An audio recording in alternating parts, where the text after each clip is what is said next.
PS news TV వార్తలకు స్వాగతం. ముందుగా వార్తల్లోని ముఖ్యాంశాలు. విజయవాడ బీఆర్టీఎస్ రోడ్డులో యోగా కార్యక్రమం. రాష్ట్ర హోంమంత్రి వంగలపూడి అనిత జూన్ 21 వరకు రాష్ట్ర వ్యాప్తంగా యోగాంధ్ర కార్యక్రమాలు. ఆరోగ్య జీవనానికి యోగా మార్గమని వ్యాఖ్యలు.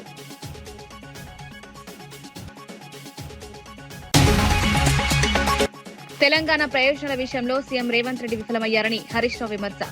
పాలమూరు ప్రాజెక్టుకు ఆమోదమిస్తేనే బనకచర్లకు ఒప్పుకుంటామని వ్యాఖ్య. కృష్ణా జలాల అంశంలో తెలంగాణ హక్కులను ప్రభుత్వం కాపాడలేదని ఆరోపణ.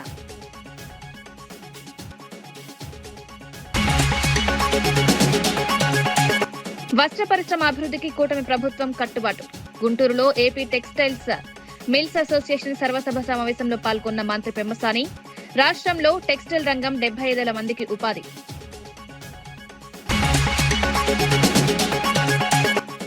సంగారెడ్డిలో తెలంగాణ రక్షణ సేన జెండా పండుగలో పాల్గొన్న కవిత. ఉచిత విద్య, వైద్యాన్ని ప్రజల హక్కుగా అమలు చేస్తామని హామీ.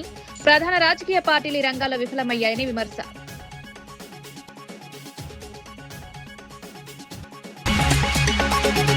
సంగారెడ్డి జిల్లా కేంద్రంలో తెలంగాణ రక్షణ సేన పార్టీ ఆధ్వర్యం నిర్వహించిన జెండా పండుగ కార్యక్రమంలో పార్టీ అధినేత కల్వకుంట్ల కవిత పాల్గొని జెండాను ఆవిష్కరించారు. అనంతరం జరిగిన సభలో ఆమె ఉచిత విద్య, ఉచిత వైద్యం, జిల్లా అభివృద్ధి అంశాలపై మాట్లాడారు. పేద మధ్యతరగతి ప్రజల శ్రేయస్సు కోసం తెలంగాణ రక్షణ సేన పార్టీని స్థాపించినట్లు చెప్పారు. గత 3 దశాబ్దాలుగా అధికారంలో ఉన్న ప్రధాన రాజకీయ పార్టీలు నాణ్యమైన విద్య, వైద్య సేవలు అందించడంలో విఫలమయ్యాయని విమర్శించారు. తమ ప్రభుత్వం అధికారంలోకి వస్తే ఉచిత విద్య, ఉచిత వైద్యాన్ని ప్రజల హక్కుగా అమలు చేస్తామని హామీ ఇచ్చారు. సంగారెడ్డి జిల్లాలోని పలువురు రాజకీయ నాయకులు ప్రజా సమస్యలను పట్టించుకోవడం లేదని ఆరోపించారు. Singur project, Zaheerabad bullet train వంటి అంశాలపై కూడా ఆమె ప్రశ్నలు లేవనెత్తారు. ప్రాంతీయ పార్టీ ద్వారానే తెలంగాణ అభివృద్ధి సాధ్యమని కవిత అన్నారు. ముఖ్యంగా సంగారెడ్డి యూత్ కి, మహిళలకు నేను విజ్ఞప్తి చేస్తున్నా, నీకు మన ప్లేస్ యొక్క హిస్టరీ తెలవాలి. చరిత్ర తెలుసుకున్నోడే భవిష్యత్తును నిర్మించగలుగుతాడని చెప్తారు. చరిత్ర ఏంటంటే, అప్పుడు ఆంధ్ర ఉద్యమం జరుగుతున్నప్పుడు, మనం ప్రత్యేక తెలంగాణ ఉద్యమం జరుగుతున్నప్పుడు అందరూ మనని అన్నారు, ఈ తెలంగాణ ఏడికెళ్ళి వచ్చింది, అసలు తెలంగాణ పేరెక్కడుంది అని అడిగితే, ఆనాడు తెలంగాణ జాగృతి చరిత్రకారులందరినీ పట్టుకొని వెతికి ఇదే మన సంగారెడ్డిలో తెల్లాపూర్ ప్రాంతంలో మొట్టమొదటిసారి చరిత్రలో తెలంగాణ పదంతోనున్న శిలా శాసనాన్ని పట్టుకొని ఒక గుడి ఎట్లా కడతారో అట్లా ఆ శాసనానికి ఒక మండపం కట్టి ఇదిరా మా తెలంగాణ చరిత్ర అని సగర్వంగా అందరికీ కూడా చెప్పుకున్నాం. అందుకే అంటున్నా, సంగారెడ్డి అంటే ఆషామాషి కాదు. సంగారెడ్డి అంటే చాలా చరిత్ర ఉన్నటువంటి ప్రదేశం. మరి అటువంటి సంగారెడ్డిలో పుట్టినందుకు మీరు ఇవాళ మీతో పాటు ఇక్కడ తెలంగాణ రక్షణ సేన జెండా ఎగరేస్తున్నందుకు నేను సంగారెడ్డి నేల తల్లికి శిరస్సు వంచి నమస్కారాలు తెలియజేస్తున్నా, ప్రణమిల్లుతున్నా. మరి ఇటువంటి సంగారెడ్డిలో పుట్టినటువంటి మనం ఎట్లా ఉండాలి? టైగర్ లెక్క ఉండాలి. మన హక్కుల కోసం, మన ప్రజల కోసం, మన ఉద్యోగాల కోసం, మన వనరుల కోసం, మనకు రావాల్సిన ప్రతి ఒక్క అంశం కోసం పిడికిలి బిగించి కొట్లాడడానికి సిద్ధంగా ఉండాలి. మరి ఇవాళ అట్లా కొత్తగా మీతో పాటు కలిసి కొట్లాడతామని తెలంగాణ రక్షణ సేనను ముందుండి నడిపించడానికి మాజీ జిల్లా పరిషత్ చైర్మన్ గారు బాలయ్య గారు ఇవాళ ఇక్కడికి వచ్చినారు. వారు సంగారెడ్డి జిల్లా ఇన్ఛార్జిగా ఉన్నారు. వారి నాయకత్వంలో ఈ కార్యక్రమం ఏర్పాటు చేసుకున్నాం. మరి సంగారెడ్డి పట్టణంలో తమ్ముడు దయాకర్ రెడ్డి గారు, సంఘమిత్ర గారు ముందుండి ఇగో ఈ జెండా పట్టుకుంటాం, తెలంగాణను సమూలంగా మార్పు తెచ్చుకుంటామని చెప్పి. ఇవాళ తెలంగాణలో రకరకాల పార్టీలు ఉన్నాయి. బీజేపీ ఉంది, కాంగ్రెస్ ఉంది, భారత రాష్ట్ర సమితి ఉన్నది. మరి ఇంకో కొత్త పార్టీ ఏమవసరమని మీరు వెళ్ళినప్పుడు ప్రజలు మిమ్మల్ని అడుగుతారు. అడిగినప్పుడు మీరు ఒకటే చెప్పండి, ఎన్ని పార్టీలు ఉన్నా కూడా ఇవాళ ఎవరినన్నా పిల్లల్ని చదివించుకుందామంటే, ప్రైవేట్ స్కూల్కి పోదామంటే ఫీజులు కట్టలేని పరిస్థితిలో పేద మధ్యతరగతి వాళ్ళు ఉన్నారు. సర్కార్ స్కూల్కి పోదామంటే స్కూల్ ఉంటే టీచర్ ఉండదు, టీచర్ ఉండే బల్పం ఉండదు అన్నటువంటి పరిస్థితి సర్కార్ స్కూళ్ళలో ఉన్నది. మరి ఎట్లా చదివించుకోవాలి పేదవాళ్ళు పిల్లల్ని? 3 పార్టీలు ఉన్నాయి, కరెక్టే. పార్టీకి కార్యకర్తలే మూలమని మాజీ మంత్రి తలసాని శ్రీనివాస్ యాదవ్ అన్నారు. తెలంగాణ భవన్ లో నిర్వహించిన గోషామహల్ నియోజకవర్గ స్థాయి బీఆర్ఎస్ సమావేశంలో ఆయన పాల్గొన్నారు. పార్టీ కోసం కష్టపడి పనిచేసే వారికి గుర్తింపు, సముచిత స్థానం లభిస్తుందన్నారు. కేసీఆర్ పాలనలో గోషామహల్ నియోజకవర్గంలో అనేక అభివృద్ధి పనులు జరిగాయని గుర్తు చేశారు. బోనాల ఉత్సవాలకు నిధులు ఇచ్చిన చరిత్ర కేసీఆర్దేనన్నారు. రాష్ట్రంలో ప్రజలు అనేక సమస్యలతో ఇబ్బందులు పడుతున్నారని, ప్రభుత్వం ఇచ్చిన హామీల అమలుపై ప్రజలతో కలిసి పోరాడాలని కార్యకర్తలకు సూచించారు. ప్రత్యేక ఓటర్ సవరణ కార్యక్రమంలో అప్రమత్తంగా ఉండాలని, 18 సంవత్సరాలు నిండిన వారిని ఓటర్లుగా నమోదు చేయాలని కోరారు. ఇప్పుడు కూడా చేయాలనేది కూడా లేదు. డిజిటల్ మెంబర్షిప్ కాబట్టి మీరు జాగ్రత్తగా లాస్ట్ టైం లాగా పుస్తకాలు ఏది పడితే అది రాసినట్టు కాదు, మంచి చేయండి. ఎవరు బ్రహ్మాండంగా చేయగలిగితే అందరూ కలిసి బ్రహ్మాండంగా చేయండి, అభ్యంతరం ఏం లేదు. మీకు అన్నిటికంటే ప్రధానమైనది రేపు కార్పొరేషన్ ఎలక్షన్ వస్తే కూడా ఇప్పుడు మీ నియోజకవర్గంలో ఎవరైతే అమలు చేస్తున్నారో నో క్యాండిడేట్ నేను క్యాండిడేట్ ఎవరి క్యాండిడేట్ కాదు. ఎవరైతే బలంగా తిరిగి ప్రజలలో మన్ననలు పొందుతారో వాళ్ళే క్యాండిడేట్లు అవుతారు. ఇంతకుముందులాగా వాళ్ళకి పొట్టు పెట్టి పిలవాలనేది కూడా పార్టీకి లేదు. ఎందుకంటే కొంతమంది పోయేటోళ్ళు పోతుంటారు, వచ్చేటోళ్ళు వస్తుంటారు. తెలంగాణ ఉద్యమ చరిత్ర ఉండి ఒక రాష్ట్రాన్ని సాధించినటువంటి కేసీఆర్ గారి పార్టీ దీనికి సాగు ఉండదు. ఇది పోయేటోడు పోతూనే ఉంటాడు, వచ్చేటోడు వస్తూనే ఉంటాడు. చాలా మంది ఏంటంటే ఆ బస్తీలా డివిజన్లా ఏరియాలో ఏమనుకుంటారంటే నేనే సీనియర్ లీడర్ని, నేను ఉంటేనే పార్టీ ఉంటుంది, నేను చెప్పిందే నాకు నిద్రకి లేచిందే నేను చెప్పినప్పుడే మీటింగ్ జరగాలి, లేకపోతే లేదు, హైకమాండ్ కూడా నా చూపులో ఉన్నది అనుకుంటారు. నీ ఇంటి పక్కనే 10 మంది తయారవుతారు, ఆ విషయం వాళ్ళు మర్చిపోతుంది. రాజకీయాలలో నేను గోషామహల్ నియోజకవర్గంలో ఏం చేయలేదు మీరు చెప్పండి. 30 సంవత్సరాల చరిత్రలో ఏ ప్రభుత్వాలు చేయనటువంటి కార్యక్రమాలు చేసినాం. తూర్పేటలో డబుల్ బెడ్రూమ్ ఇల్లు కట్టించినాం, కోడిగ కబ్బర్లో డబుల్ బెడ్రూమ్ ఇల్లు కట్టించినాం, కట్టల మండిలో కట్టించినాం, మురుదార్ బాగ్లో కట్టించినాం.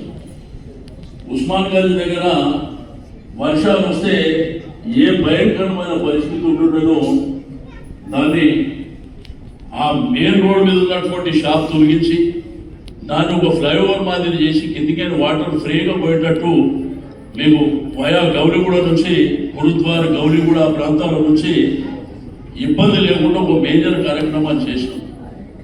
అదేవిధంగా శాఖరవాడి ఉన్న రోడ్ పడిపోతే దగ్గర నుండి ఆ కార్యక్రమాలు చేసినాం.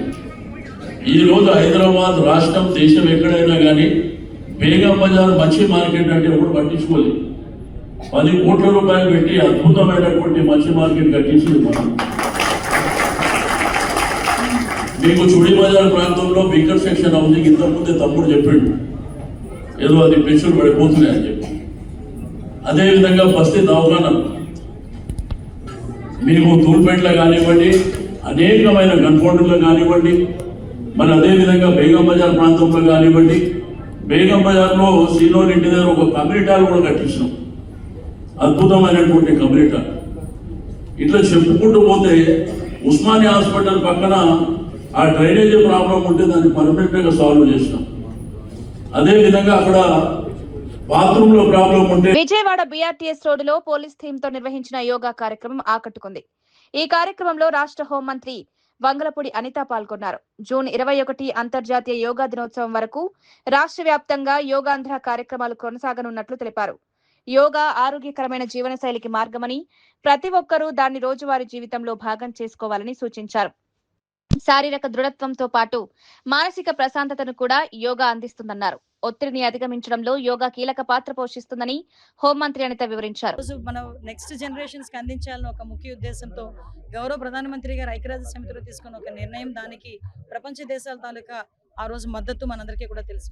దానిలో భాగంగానే ఈ రోజు ప్రత్యేకంగా యోగా డేని సెలబ్రేషన్స్ ని 14 రోజులు చేయాలని మన ఆంధ్రప్రదేశ్ రాష్ట్ర గవర్నమెంట్, ఎన్డీఏ కూటమి గవర్నమెంట్ ఈ రోజు నిర్ణయం తీసుకొని దానిలో భాగంగా ఈ రోజు నుంచి స్టార్ట్ చేసాం. ఈ రోజు కూడా విజయవాడ కమిషనరేట్ లో ఈరోజు పోలీస్ థీమ్ కింద ఈరోజు ఒక యోగా డే సెలబ్రేట్ చేసుకున్నాం. దానికి వేదికగా విజయవాడ కమిషనరేట్ ముఖ్యంగా రాజశేఖర్ బాబు గారు దీనికి ఇనిషియేషన్ తీసుకుని ఇక్కడున్న అందరి సహాయ సహకారాలతో ఈరోజు ఒక మంచి కార్యక్రమాన్ని ఏర్పాటు చేసుకుని అందరి చేత కూడా యోగా చేయించడం జరిగింది. టీడీపీ నేత జేసీ ప్రభాకర్ రెడ్డి మరోసారి పోలీస్ అధికారులపై ఆగ్రహం వ్యక్తం చేశారు.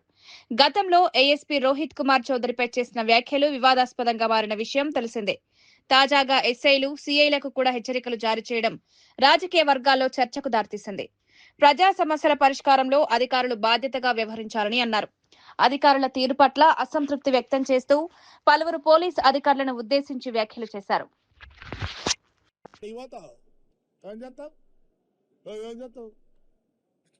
తిరగబడతారు జనం, నువ్వు రావాల్సిందే, మా బుద్ధు రిగ్జేషన్ చేయాల్సిందే. అది విడిచిపెడతాం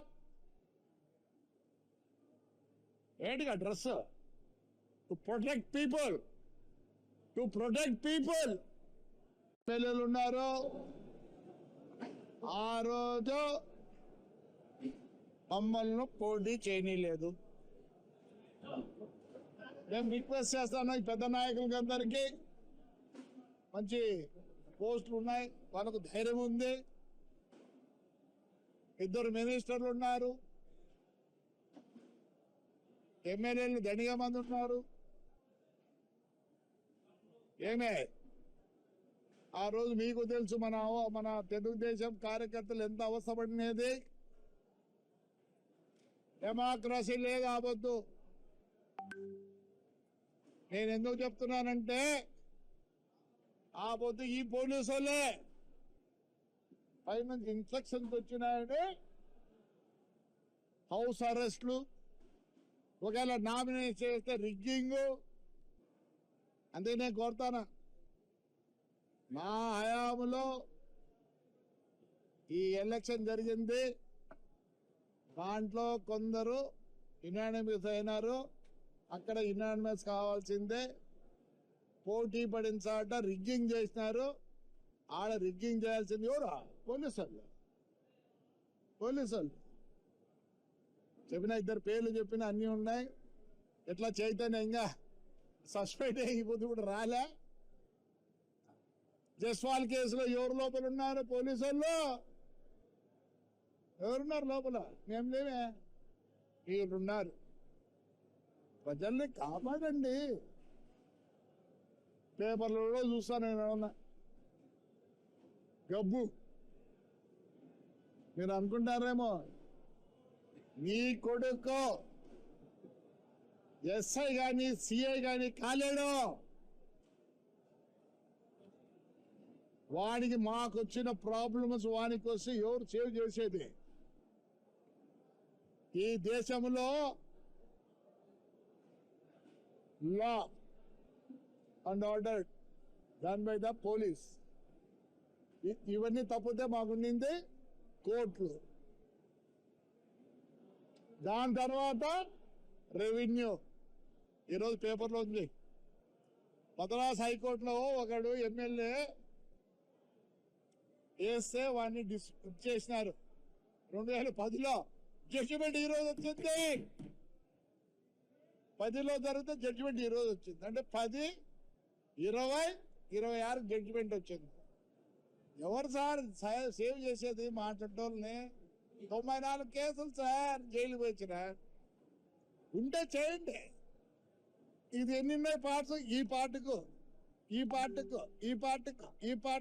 ఇది అడిగి దీనికి చేసి 96 కేసులు చేసినారు. ఏం కాదులేండి. ఆ ఎలక్షన్లు ఈసారికి వేరే. నేను ఎట్లా పోతున్నా నీ రీప్లేస్మెంట్కి ఎలక్షన్ టైంలో ఉండదలుచుకోలే. కార్యకర్తలు సరిగ్గా లేరు. కేంద్ర మంత్రి కిషన్ రెడ్డిపై భువనగిరి ఎంపీ చామల కిరణ్ కుమార్ రెడ్డి తీవ్ర విమర్శలు చేశారు. కేంద్ర మంత్రిగా తెలంగాణకు చేసిన మేలేమిటో ప్రజలకు చెప్పారని డిమాండ్ చేశారు. మ్యాచ్ ఫిక్సింగ్ రాజకీయాలు మానుకుని రాష్ట్ర అభివృద్ధి ప్రాజెక్టులకు కేంద్రం అందిస్తున్న సహకారంపై స్పష్టతనివ్వాలని కోరారు. రేవంత్ ప్రభుత్వం కోరుతున్న సహకారానికి అడ్డంకులు సృష్టిస్తున్నారని ఆరోపించారు. ప్రజల ప్రయోజనాల కంటే రాజకీయ లాభాలపైనే ఎక్కువ ఆసక్తి చూపుతున్నారని మండిపడ్డారు. మిమ్మల్ని ఎందుకంటే మీరు ఒక క్యాబినెట్ ర్యాంకులో ఉన్నారు. ఈరోజు మీరు పుట్టింది బీజేపీనే చనిపోయేది బీజేపీలో అని మీరే అంటారు. పుట్టినప్పటి నుంచి మెట్టినప్పటికీ ఏదో ఒకటి చేయాలి కదా. ఒక సామాన్య కుటుంబం నుంచి మిమ్మల్ని తెలంగాణ ప్రజలు ఈ స్థాయికి తెచ్చిర్రు. మీరు ఏ పార్టీలో పుట్టిరు, ఏ పార్టీలో పోయేది అనేది సమాజానికి సంబంధం లేదు. మీరు ఏ పార్టీలో పుట్టినా, ఏ పార్టీలో పోయినా ఈ మధ్యన మీకు వచ్చే అధికారం ఇచ్చినటువంటి ప్రజల కోసం ఏం చేసిర్రు? ఈ తెలంగాణలో 10 సంవత్సరాలలో కేసీఆర్ దోచుకపోతుంటే ఢిల్లీలో కూర్చొని నిమ్మకు నీరెత్తినట్టు ఎందుకుర్రు? మీ మీద ఏం ప్రెజర్ ఉంది? ఇవాళ మిమ్మల్ని కాంగ్రెస్ పార్టీకి అడ్రస్ ఉందా, అడ్రస్ లేదా అనేది తెలంగాణ ప్రజలు చేసినటువంటి ఓటింగ్ వల్లనే ఈరోజు ముఖ్యమంత్రి అయ్యారు రేవంత్ రెడ్డి గారు.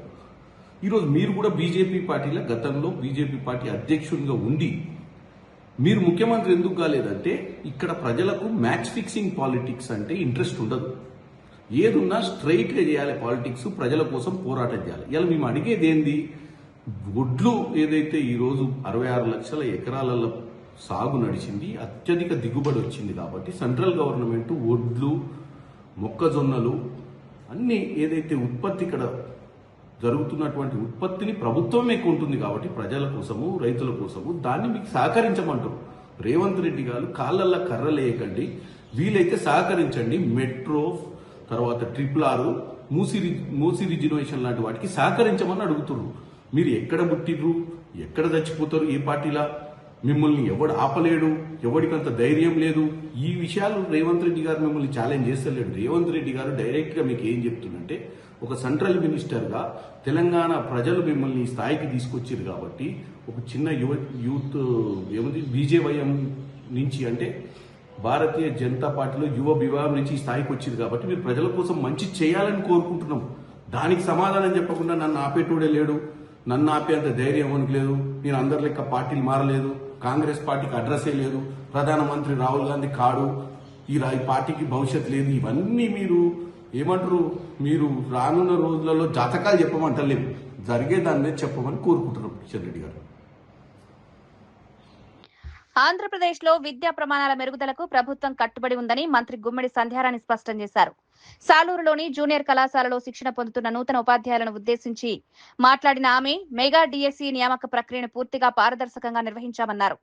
అర్హత, ప్రతిభ ఆధారంగానే ఉపాధ్యాయ పోస్టులు కేటాయించామని వివరించారు. విద్యార్థుల భవిష్యత్తును తీర్చిదిద్దడంలో ఉపాధ్యాయుల పాత్ర అత్యంత కీలకమన్నారు. ప్రభుత్వ లక్ష్యాలకు అనుగుణంగా ఉత్తమ విద్యా ఫలితాలు సాధించేలా కృషి చేయాలని ఉపాధ్యాయులకు సూచించారు. ఇంజనీరింగ్ చేసో, ఎంబీబీఎస్ చేసో, డిగ్రీ చేసో చేయాలి అంటే అప్పుడు ఇంటర్ అయిన తర్వాత ఒకవేళ టీటీసీ చేసి ఉద్యోగం వచ్చేస్తే 19 ఏళ్ళకే వచ్చేస్తుంది నాకు తెలిసి. అది చంద్రబాబు నాయుడు గారు ముఖ్యమంత్రిగా ఉంటేనే 19 ఏళ్ళకి ఉద్యోగం వస్తుంది. డిఎస్సీ 2 సార్లు తీస్తారు, మీ అందరూ కూడా తెలుసు.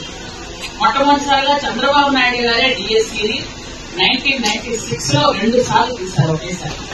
అలాగా దాదాపుగా ప్రతిసారి చంద్రబాబు నాయుడు గారు ముఖ్యమంత్రిగా ఉండేటప్పుడే డిఎస్సీ తీయడం, ఎవరైతే నిజమైన అర్హులో వాళ్లకు మాత్రమే ఉద్యోగం ఇచ్చే ఏకైక ముఖ్యమంత్రి అంటే చంద్రబాబు నాయుడు గారు. ఆంధ్రప్రదేశ్ లో సుమారు 500 కిలోమీటర్ల మేర మ్యాజిక్ ట్రైన్ల నిర్మాణానికి ప్రభుత్వం ప్రణాళిక సిద్ధం చేస్తోందని ఎమ్మెల్సీ కొనిదెల నాగబాబు తెలిపారు. ఎన్టీఆర్ జిల్లా నందిగామ మండలంలోని సోమవరం గ్రామంలో ఏర్పాటు చేసిన పైలట్ ప్రాజెక్టును ఆయన పరిశీలించారు. భారీ వర్షాలు కురిసినా నీరు వేగంగా భూమిలోకి ఇంకిపోతుందని, దీంతో నీట మునిగే సమస్యలు తగ్గుతాయని స్థానికులు అధికారులకు వివరించారు. పరిసరాల్లో పరిశుభ్రత పెరుగుపడడంతో పాటు దోమల సమస్య కూడా తగ్గిందన్నారు. తక్కువ వ్యయంతో సమర్థవంతమైన ఫలితాలిస్తున్న ఈ నమూనాను రాష్ట్ర వ్యాప్తంగా విస్తరించే అవకాశాలను ప్రభుత్వం పరిశీలిస్తోందని నాగబాబు తెలిపారు. 16% ఆఫ్ ఒరిజినల్ సో ఒరిజినల్గా మామూలు డ్రైన్స్కి అయ్యే కాస్ట్లో 16-15% అయిపోతుంది. సో వెరీ ఇంటెలిజెంట్ ఐడియా అది. అంటే ఒక నాయకుడు అనుకొని ఇలా చేయాలి అనుకుంటే ఆయనతో పాటు ప్రయాణించే స్టాఫ్ కూడా అంత ఎఫెక్టివ్గా పనిచేస్తారంటానికి ఇది ఒక ఎగ్జాంపుల్. సో ఇక్కడ ఈ ప్రాజెక్ట్ యొక్క పైలట్ ప్రాజెక్ట్ యొక్క ఎఫెక్ట్ చూసుకొని ఇప్పుడు పవన్ కళ్యాణ్ గారు దాదాపు ఒక 500 కిలోమీటర్ 500 కిలోమీటర్స్ ఏరియాలో మ్యాజిక్ ట్రైన్ స్టార్ట్ చేస్తారు. 40 crores దీనికోసమే కేవలం. సో మ్యాక్సిమం ఏంటంటే మనకి ఇక్కడ జరిగే ఎఫెక్ట్ ఏమవుతుందంటే దీనివల్ల హాస్పిటల్కి వెళ్ళి పేషెంట్లు తగ్గుతారు. ఫస్ట్ జబ్బులు రావు కాబట్టి. సో అందరూ హెల్తీగా ఉంటారు, ఆరోగ్యంగా ఉంటారు. అండ్ మంచి వాటర్ గ్రౌండ్లోకి వెళ్తుంది, నీటి నిల్వ పెరుగుతుంది, అండర్ గ్రౌండ్ వాటర్ పెరుగుతుంది. సో నిజంగా అంటే ఒక నాయకుడు చిత్తశుద్ధి ఉంటే ఇలాంటి పనులు జరుగుతాయి. వస్త్ర పరిశ్రమ అభివృద్ధికి కూటమి ప్రభుత్వం కట్టుబడి ఉందని కేంద్ర మంత్రి పెమ్మసాని చంద్రశేఖర్ తెలిపారు. గుంటూరులో నిర్వహించిన ఆంధ్రప్రదేశ్ టెక్స్టైల్స్ మిల్స్ అసోసియేషన్ సర్వసభ్య సమావేశంలో ఆయన పాల్గొన్నారు. రాష్ట్ర ఆర్థికాభివృద్ధిలో టెక్స్టైల్స్ రంగం కీలక పాత్ర పోషిస్తుందని, దాదాపు 75,000 మందికి ఉపాధి కల్పిస్తోందన్నారు. పరిశ్రమ విస్తరణ, పోటీతత్వం పెంపు కోసం కేంద్ర రాష్ట్ర ప్రభుత్వాలు సహకరిస్తాయని హామీ ఇచ్చారు. అసోసియేషన్ ప్రతినిధులు ప్రస్తావించిన సమస్యల పరిష్కారానికి అన్ని విధాలా కృషి చేస్తామన్నారు. పెట్టుబడులు, ఉత్పత్తి, ఉపాధి అవకాశాల పెంపు కోసం ప్రభుత్వం, పరిశ్రమల మధ్య సమన్వయం అవసరమని పెమ్మసాని చంద్రశేఖర్ తెలిపారు. కూటమి ప్రభుత్వం రాకముందు వీళ్ళు కూడా బాగా ఇబ్బంది పడ్డారు. గవర్నమెంట్ వచ్చిన తర్వాత చంద్రబాబు నాయుడు గారు వీళ్ళకి రావాల్సినటువంటి దాదాపు ఒక 500 కోట్ల రూపాయల సబ్సిడీస్ ఇచ్చారు. వీళ్లలో ఇంకా కొన్ని ఉన్నాయి రిక్వైర్మెంట్స్. ఇవి కాకుండా సెంట్రల్ గవర్నమెంట్ లో కొన్ని కావాల్సినటువంటి ఉన్నాయి. టెక్నాలజీ అప్గ్రేడేషన్ ఫండింగ్ కొంత డిలే ఉంది. అదేవిధంగా వీళ్ళు కొన్ని ప్రాసెసింగ్ సెంటర్స్ అడుగుతున్నారు వాల్యూ యాడెడ్ ఎండ్ ప్రొడక్ట్స్ చేయడానికి. ఒక కేంద్ర సహాయ మంత్రిగా నాకున్న స్థాయిలో మిగిలిన డిపార్ట్మెంట్తో కోఆర్డినేట్ చేసుకొని ఈ చుట్టుపక్కల ప్రాంతంలో ముఖ్యంగా ఆంధ్రప్రదేశ్లో కాటన్ ఇండస్ట్రీ బాగా అభివృద్ధి చెందే విధంగా రైతులకి, అదేవిధంగా వ్యాపారులకి అందరికీ మంచిగా ఉండే విధంగా, ఉపాధి కలిగే విధంగా ఏ కార్యక్రమాలు చేయగలమో అవన్నీ కార్యక్రమాలు చేస్తానని సంపూర్ణ సహకారం అందిస్తామని తెలియజేసుకుంటూ సెలవు తీసుకుంటున్నాను. Thank you. కూటమి ప్రభుత్వం 2 ఏళ్లు పూర్తి చేసుకున్న సందర్భంలో తిరుపతి భారీ బహిరంగ సభ నిర్వహించనున్నట్లు టీడీపీ నేత నరసింహ యాదవ్ తెలిపారు. తిరుపతి ప్రెస్ క్లబ్ లో మీడియాతో మాట్లాడిన ఆయన జూన్ 7న దామినేడు వద్ద ఈ సభ జరగనుందన్నారు. కార్యక్రమానికి ముఖ్యమంత్రి నారా చంద్రబాబు నాయుడు, ఉప ముఖ్యమంత్రి పవన్ కళ్యాణ్, బీజేపీ రాష్ట్ర అధ్యక్షుడు మాధవ్ తో పాటు కూటమి పార్టీల ముఖ్య నేతలు హాజరు కానున్నట్లు వెల్లడించారు. గత 2 ఏళ్లలో ప్రభుత్వం చేపట్టిన అభివృద్ధి, సంక్షేమ కార్యక్రమాలను ప్రజలకు వివరించే వేదికగా ఈ సభ నిలవనుందన్నారు. కూటమి ప్రభుత్వ విజయాలను ప్రజల ముందుంచడంతో పాటు భవిష్యత్ కార్యాచరణపై కూడా నేతలు తమ అభిప్రాయాలను వెల్లడించనున్నట్లు నరసింహ యాదవ్ తెలిపారు. దీనికి సంబంధించి రాయలసీమకు సంబంధించి 4 జిల్లాలలో ఎవరైతే ప్రభుత్వ పరంగా ఇస్తున్న సంక్షేమ కార్యక్రమాలకు సంబంధించిన లబ్ధిదారులు ఉంటారో వాళ్ళందరూ కూడా ఈ యొక్క కార్యక్రమంలో, ఈ బహిరంగ సభలో పాల్గొనడం జరుగుతుంది.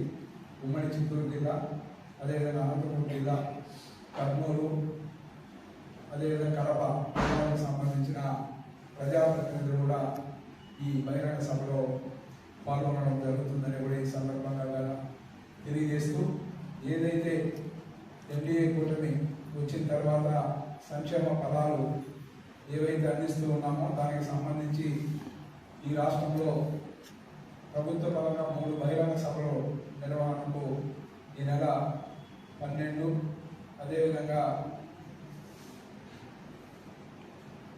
9, 12, 15వ తేదీ విశాఖపట్నం, 12వ తేదీ విజయవాడ, తిరుపతిలో మొట్టమొదటి బహిరంగ సభ 9వ తారీఖు ఉదయం 10:30 గంటలకు ఇక్కడ స్టార్ట్ అవ్వడం జరుగుతుంది.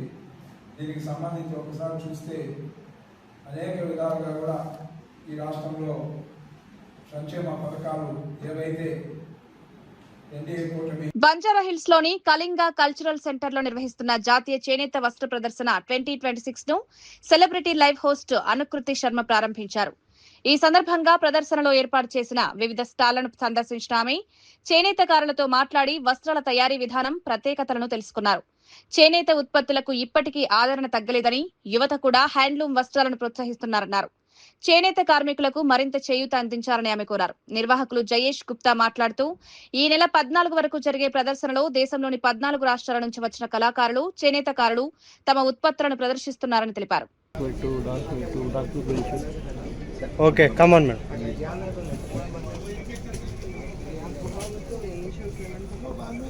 Okay madam.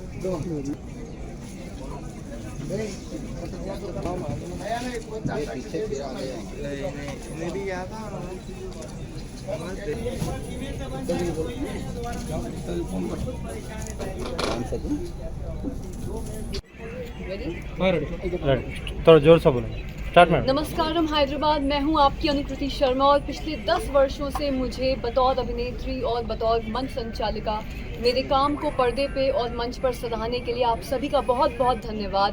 आप सभी का मेरे दिल से अभिनंदन, आभार और आप सभी को आदर.